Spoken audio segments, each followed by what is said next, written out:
तुम्हाला माहिती आहे का, तुम्ही आता दही किंवा सायट्रिक ॲसिड न वापरता मार्केटसारखा जाळीदार ढोकळा घरच्या घरी कुकरमध्ये फक्त 20 मिनिटात बनवू शकता।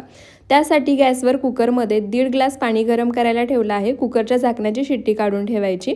त्यानंतर मिक्सरच्या भांड्यामध्ये 1.5 वाटी बेसन पीठ, त्याच वाटीने 1 वाटी पाणी घालायचं, चवीनुसार मीठ, 2 चमचे साखर, 3 हिरव्या मिरच्या, थोडीशी हिंग, थोडीशी हळद आणि एका लिंबाचा रस काढून घेतलाय, तो पूर्ण लिंबाचा रस यामध्ये घालायचा आणि सर्व साहित्य मिक्सरला फिरवून बॅटर तयार करून घ्यायचं। तयार बॅटर एका बाउलमध्ये काढायचं, ते बॅटर बाजूला ठेवायचं। एखादं भांडं, टीन किंवा पातेलं तेलाने ग्रीस करून घ्यायचं। त्यानंतर तयार बॅटरमध्ये 2 चमचे तेल घालायचं। तेल घातल्यानंतर बॅटरमध्ये मिक्स करून 2 मिनिटं बॅटर फेटून घ्यायचं।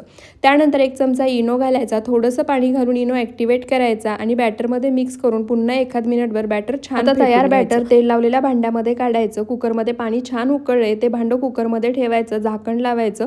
मीडियम टू लो फ्लेमवर 20 मिनिटं ढोकळा शिजवून घ्यायचा। ढोकळा शिजतोय तोपर्यंत फोडणी करण्यासाठी इथे कढईमध्ये 1 चमचा तेल घालायचं। तेल गरम झालं की मोहरी, कढीपत्ता, हिरवी मिरची, 2 चमचे साखर घालायची, मिक्स करायचं। अर्धी वाटी पाणी घालायचं, पाण्याला उकळी काढायची। पुन्हा 4 ते 5 मिनिटं पाणी उकळवून घ्यायचं। साखरेचं पाणी तयार आहे।